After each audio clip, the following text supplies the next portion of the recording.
simpático, vamos a ver que existen agonistas alfa, agonistas beta, agonistas dopaminérgicos. Y lo mismo, antagonistas alfa, beta y dopa. Entonces, ¿se dan cuenta? La clasificación de los fármacos es de acuerdo a la interacción fármaco-receptor. ¿Estamos? Esa es una nomenclatura internacional. ¿Ya?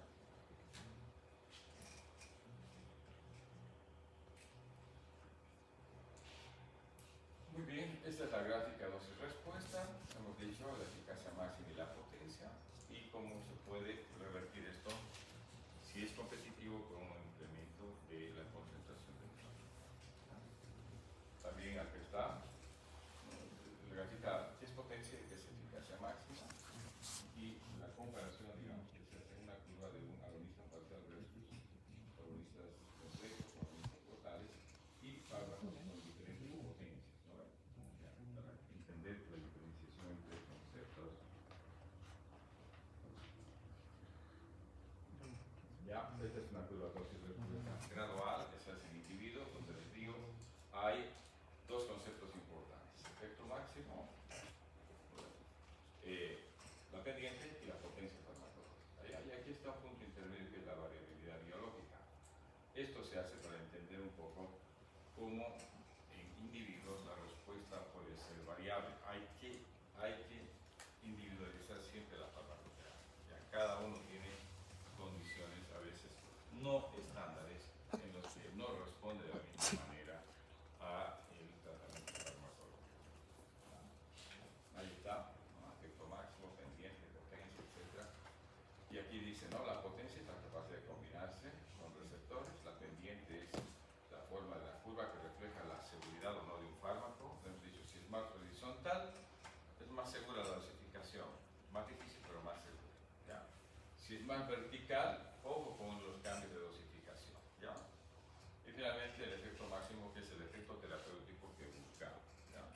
Todo tipo de terapia que establecemos nosotros tiene que ser supervisada por nosotros, ¿ya? Y al paciente hay que darle, ¿no es cierto?, recomendaciones para que esto esté en pleno conocimiento del médico y no se lo quede para él, ¿me entiendes?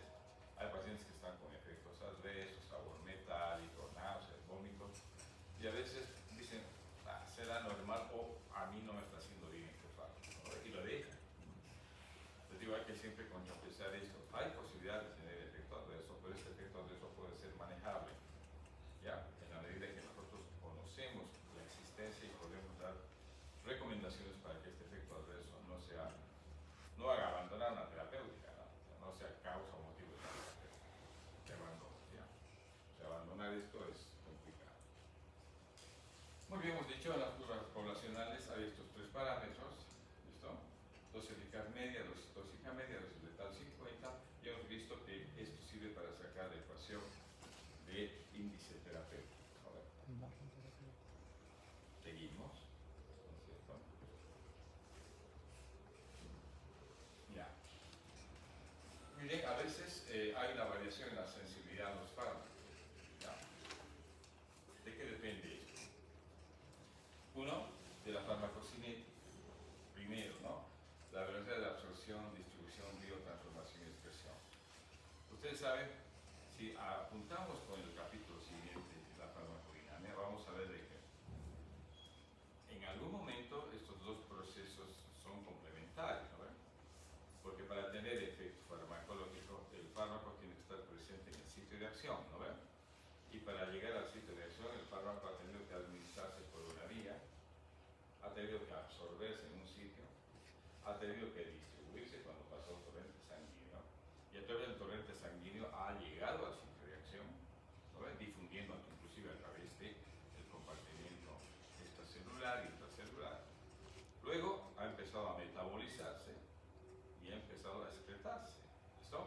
Mientras nosotros tengamos un fármaco en una curva de concentración estable, que es concentración de fármaco en el sitio de acción, hay un efecto farmacológico sostenido, ¿ya?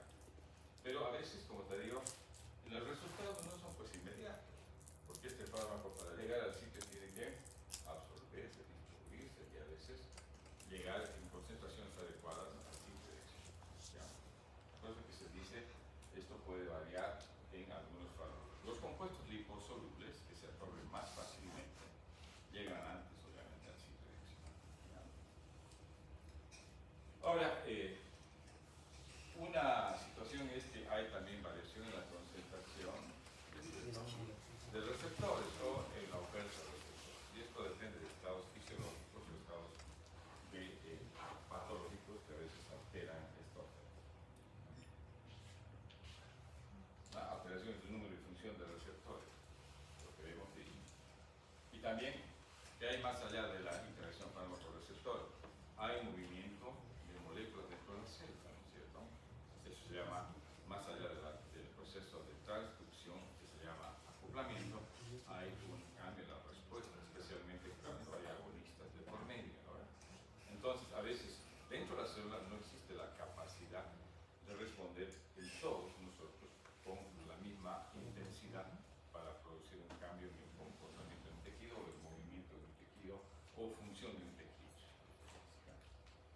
Entonces, esto puede deberse a estados mórbidos o a situaciones especiales. Ya, ahora vamos a ver el mecanismo de señalización. ¿Ya? Estos son los receptores. La anterior clase les dije, habían 4, ahora se han vuelto 5, pero lo dejaremos en 5. ¿Ya? Primer tipo, receptores de membrana, o sea, transmembranales, que están atravesando la membrana de diferente forma. ¿Ya? Hay receptores intracelulares y hay conductos iónicos. Eso es lo que vamos a ver ahora. Estos son los que operan las respuestas farmacológicas. ¿Ya?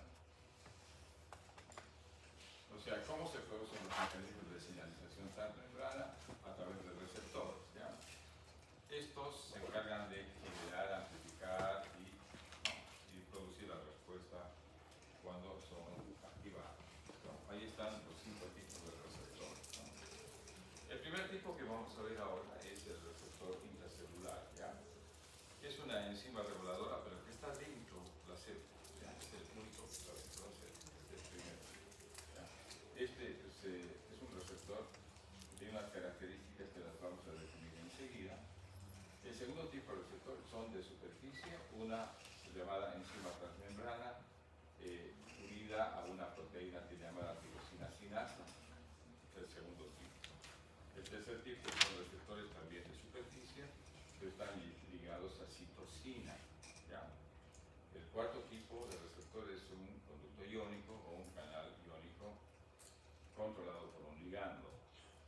Finalmente, el quinto tipo, y es el receptor más complicado, que son las proteínas G. ¿Ya? Vamos a ver por qué son tan complicadas las proteínas G. Son receptores que atraviesan 6 o 7 veces la membrana y no se conforman con esto, sino utilizan efectores y segundos mensajeros que vamos a ver enseguida. ¿Ya? Entonces, 5 tipos de receptores que ustedes tienen que saber, más o menos explicarlos, porque aquí está en realidad la farmacodinámica de casi todos los compuestos que utilizamos. ¿Ya? Vamos a ver primero los receptores llamados intracelulares para agentes liposolubles. ¿Ya? Esos se encuentran dentro del citoplasma. ¿Ya? Y estos lo que hacen es estimular la transcripción genética porque se unen a las secuencias de DNA. ¿Ya? De esta manera actúan los corticosteroides, los mineralocorticoides, las hormonas tiroideas y los esteroides sexuales. ¿Ya? Utilizando este tipo de mecanismos de señalización. No son de respuesta inmediata, demora. ¿Ya? Más allá de 30 minutos, a veces horas. ¿No? Ahora, también cuando es activado, este mecanismo es persistente, dura mucho tiempo. ¿Estamos? Ese es el primer tipo de receptor. El segundo tipo de receptor, hemos dicho, aquellas son enzimas que están reguladas por ligandos, pero que incluyen receptores de tirosina sinasa. ¿Ya? Por ejemplo, la insulina actúa de esta manera. ¿Ya? El factor de crecimiento también. ¿Ya? También el factor derivado de plaquetas. Y también saben que estos receptores han sido utilizados para la terapia contra el cáncer. Hay mecanismos de señalización que permiten, por ejemplo, utilizando anticuerpos monoclonales, ¿no es cierto?, hacer de que haya menor respuesta en cuanto a la generación de células neoplásicas. es la nueva terapia, si ustedes quieren, la inmunoterapia contra el cáncer. ¿Ya? ¿Qué fármacos están involucrados con este mecanismo? Es anticuerpos monoclonales como el rastuzumab, el cestuzumab, y estos otros dos que son últimos, ¿ya? El gefitinib y el erlotinib. ¿Ya? Novedad. Esta es la novedad, digamos, de un mecanismo de acción de fármacos que son anticáncer, ¿ya? Que utilizan el receptor de tirosina sinasa. Hay un tercer tipo de receptor que es el mecanismo de acción del hormona del crecimiento y de la eritropoyetina.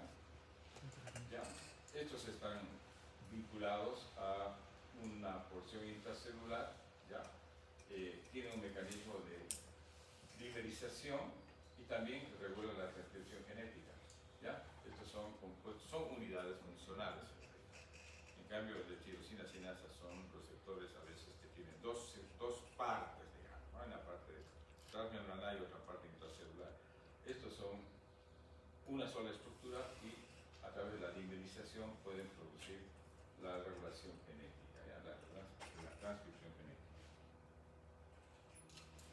Los canales iónicos que ustedes ya los conocen, ¿listo? Regulados por ligandos, ¿ya? Estos son rapidísimos, actúan en milisegundos, apertura y cierre de canales, y por aquí fluyen, ¿qué cosa? Iones, ¿no es cierto? Calcio, cloro, potasio, sodio, ¿listo? Y obviamente producen una respuesta. Mucho de la neurotransmisión rápida está explicada por utilizar este tipo de señalización. Y estos son los más complicados, ¿no? ¿Por qué razón? Miren, tiene una estructura complicada, compleja. Se llaman proteínas que atraviesan 7 veces la membrana. Nadie sabe para qué, ¿no? Pero parece que es un receptor complejo, ¿no? ¿Ya? Opera vía proteína G, y esto lo vamos a explicar en la siguiente diapositiva, ¿ya?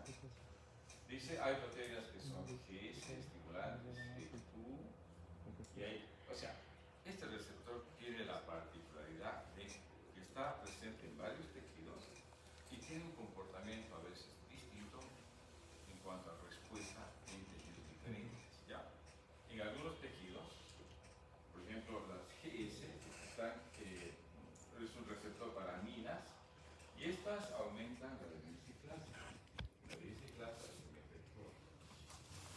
Como la biciclasa está estimulada, hay aumento de la biciclasa. En otros, fíjate, en otros, por ejemplo, el receptor para aminas picolina, ¿qué hace?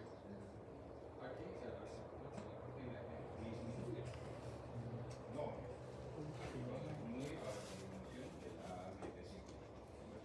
Digo, a veces la respuesta dependiente del tejido muy grande. Y hay varios. Oye, está roto. ¿Qué es lo que tenemos que tener presente? Se puede sacar fotos de lo que Este quiera. receptor es capaz de Más regular. fácil hacer un sticker. Ahora, vamos a ver cuáles son los efectores y los segundos mensajes. Igual no sabía que podía hacer eso. Las proteínas que activan efectores. ¿Cuáles serían los efectores? Esto ya hemos hecho comentarios con los alumnos. Son enzimas, ¿no es cierto? Eso es un efector. Está primero adenosiclasa, luego la guanidinosilasa, luego la fosfolipasa, ¿ya? Entonces, ¿qué activa? Segundos mensajeros. ¿Cuáles serían los segundos mensajeros? AMP cíclico, MP cíclico, trifosfato de inositol y diacilglicerol y el calcio. ¿Listo? Esos son los efectores. Entonces son complicados, ¿no? Pero obviamente tiene un mecanismo complejo, porque son capaces, les digo, de producir respuestas bastante eficaces, y también son capaces de autorregularse. Es decir, estos receptores tienen mecanismos de autorregulación que hacen que puedan, en algunos casos, producir una respuesta, en otros casos, atenuar la respuesta, porque el mismo receptor dice, basta, no más estímulo, en presencia de un agonista. ¿Listo? ¿Ya? Entonces, esto está acá, los mensajeros, segundos mensajeros bien establecidos, hemos dicho AMP cíclico, fosfoinosítidos y calcio, que es el trifosfato inositol, que es el glicerol y calcio, y el otro que es el gen específico, el efector, y el resultado es, bueno, en el segundo mensajero, el resultado es de que muchos de estos tienen conductas o efectos farmacológicos distintos en los tejidos, ya donde actúan. ¿Ya? Todo lo que es segundo mensajero, es decir, GMP cítrico, trifosfato, inositol, diacilglicerol, etc., siempre están metidos en este tema, ¿ya? De la fosforilación reversible, ¿ya? Que es un mecanismo de regulación clara de los mismos receptores, ¿listo? Que pueden hacer dos cosas. Uno, amplificar la señal o atenuar la señal. ¿Listo? Muy bien. Bueno, en este caso, esta es digamos, es un ejemplo donde algunos receptores de proteínas G en algunos tejidos tienen una respuesta y otros tienen otra respuesta, ¿no es cierto? Y aquí se ve que, por ejemplo, para cáncer de mama es hormono dependiente, se utiliza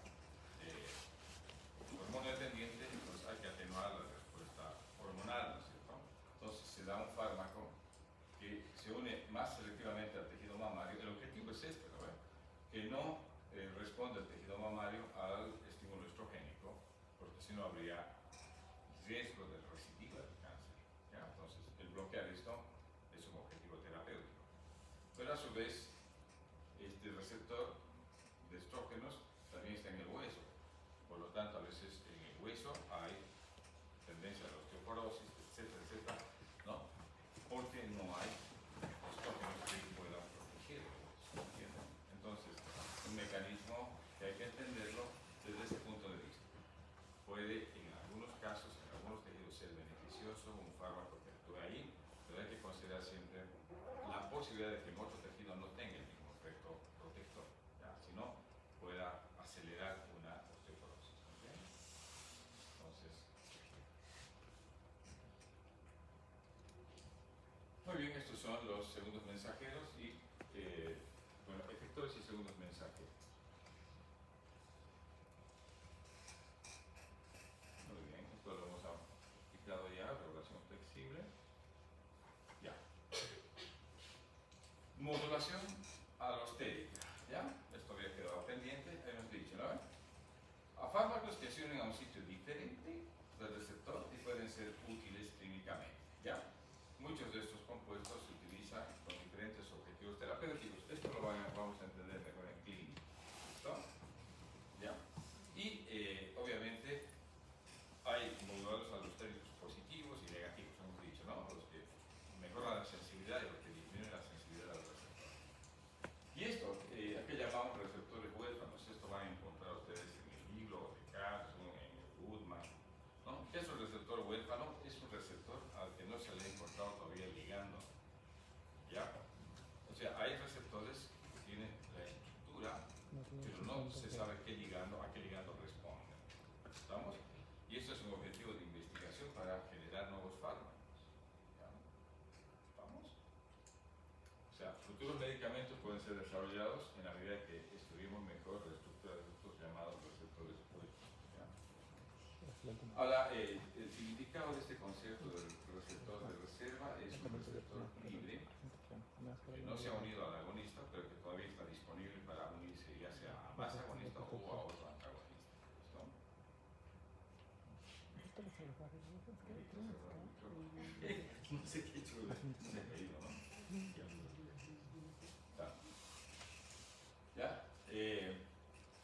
Cuando hay receptores de reserva, podemos utilizar, especialmente cuando hay antagonistas irreversibles unidos a estos, se puede utilizar estos receptores de reserva para utilizar agonistas que puedan revertir el efecto del antagonista. ¿Ya? Ese es el concepto.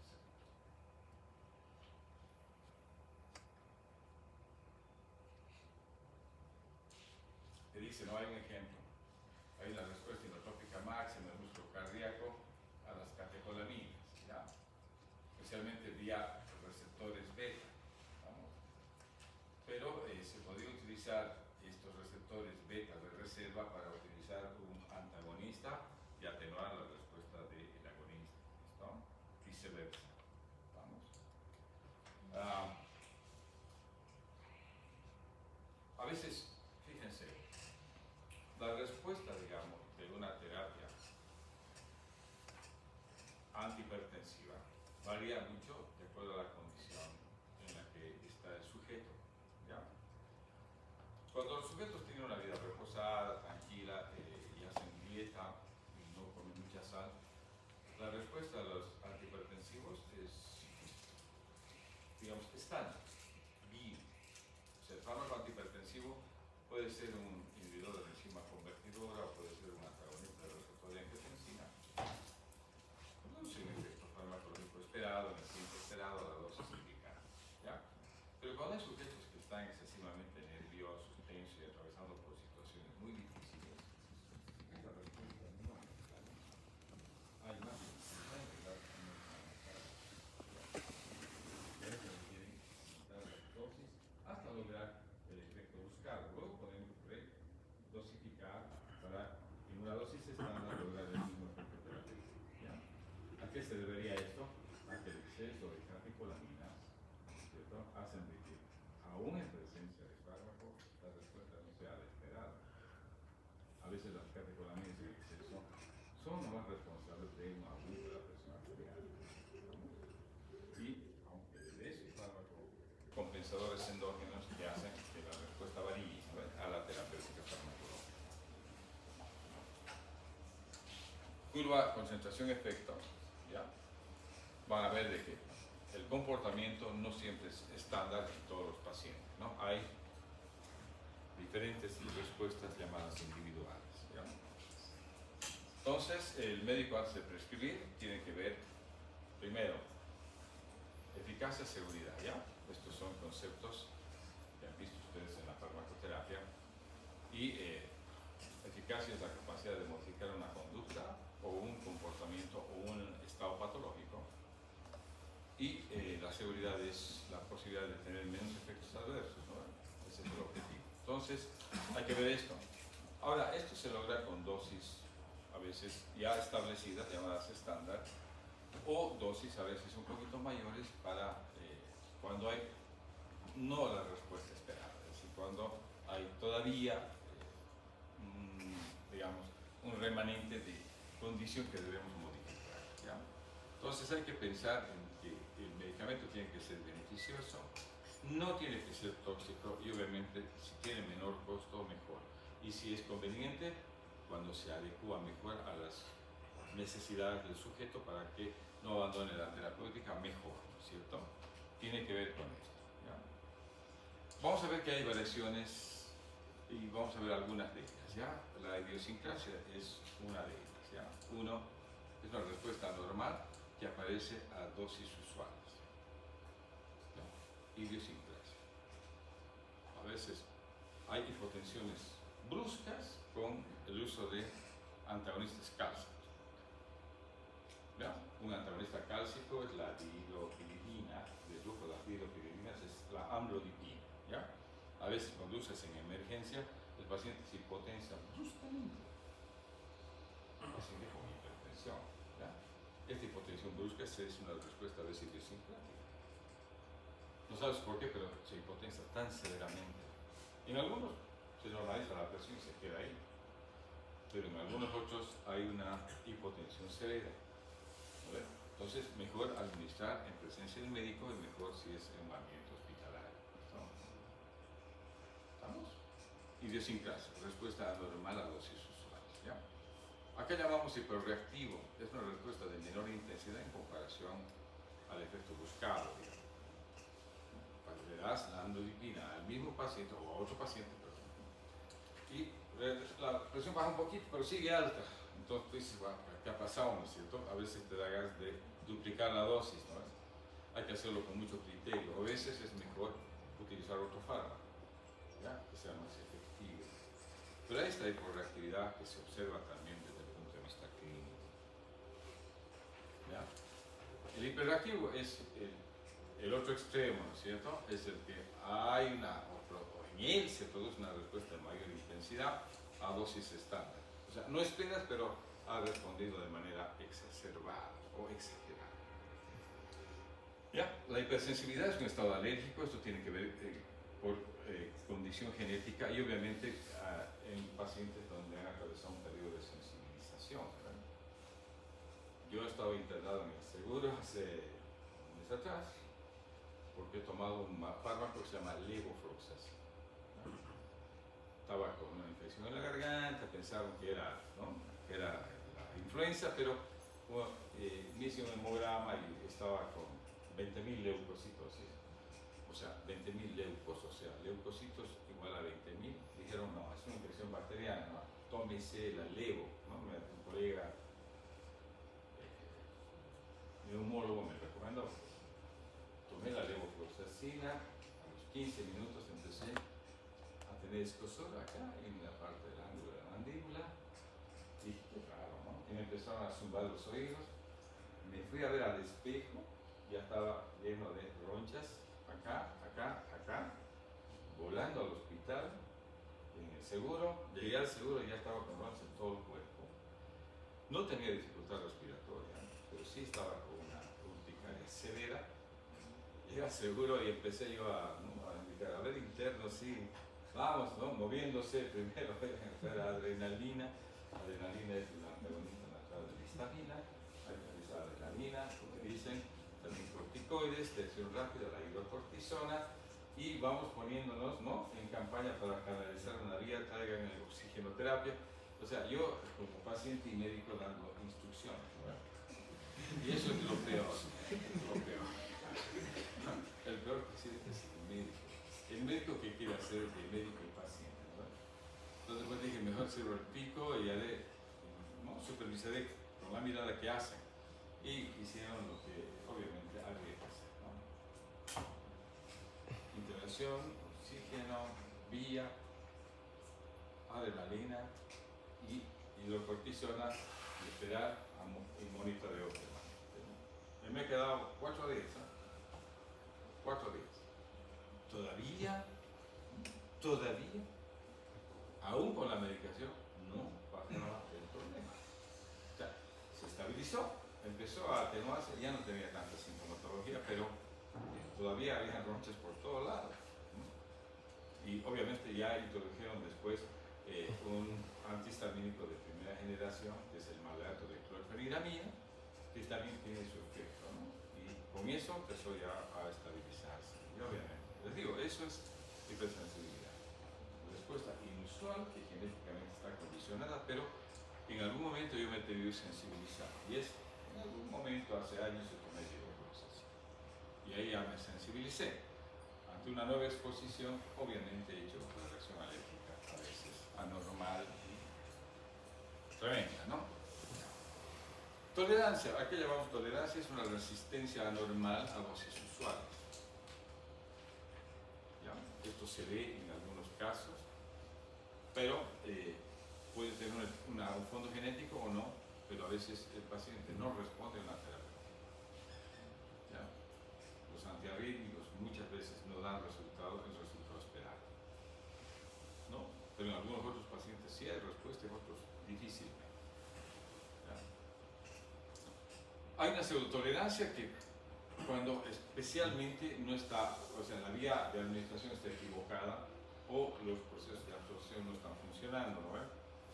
Si tú das a un paciente por vía oral y este está con vómito, con diarrea, no utilizas la vía oral, pues no hay absorción, ¿me entiendes? Entonces esto puede entenderse como una tolerancia. En realidad el fármaco no está llegando a la simple reacción, ¿no? Hay que a veces revisar un poco la vía de administración para no calificar a la tolerancia como tal, ¿no ves? Y confundirla como una pseudotolerancia, ¿ya? La taquifilaxia, esto es interesante, ¿ya? Es aparición de resistencia a dosis sucesivas que no depende de la dosis ni está regulada genéticamente, ¿ya? Y esto desaparece al suspender fármacos.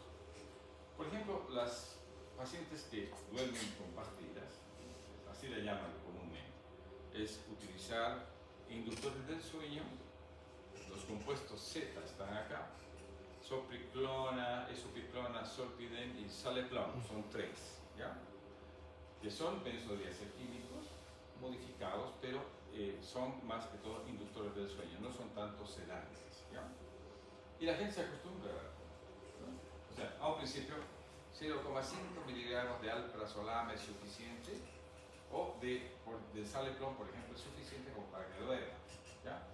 A medida que va pasando el tiempo, esos 0,5 miligramos no son suficientes como para que duerma, ¿ya? Entonces empieza a aumentar la dosis, necesita un gramito, después un gramito y medio, después 2 pastillitas. Eso significa taquifilaxia, ¿ya? A lo largo del tiempo, especialmente con fármacos que actúan en el sistema nervioso central, hay que tener mucho cuidado, ¿ya? Porque puede producirse esto. Lo mismo pasa con los opioides, ¿ya? Que son analgésicos, a veces son leves, moderados y potentes, producen esto, ¿ya? Las dosis ya no empiezan a producir el mismo efecto, por lo tanto el paciente requiere aumentar la dosis, ¿ya? ¿Vamos? Ahora, ¿qué hay que hacer? La estrategia es suspender, cambiar el fármaco y después volver a la antigua terapia, o sea, es capaz de reaparecer la respuesta normal suspendiendo la terapia un tiempo, ¿ya? Esa es la estrategia, digamos, para que esto no perpetúe, digamos, que no sea una preocupación. Otra respuesta normal es la carcinogénesis, es la capacidad de inducir a un cáncer. Se ha visto que hay fármacos que sí tienen relación o vinculación con este problema. Y la teratogénesis, ¿no? Es decir, administrar en el embarazo no tiene que producir alteraciones en el proceso gestacional. ¿Ya? Algunos fármacos sí lo tienen y es mejor no administrar en el primer trimestre del embarazo, ¿no? Y ahí tienen ustedes un poco el cuadrito de resumen de lo que acabamos de explicar. ¿Estamos?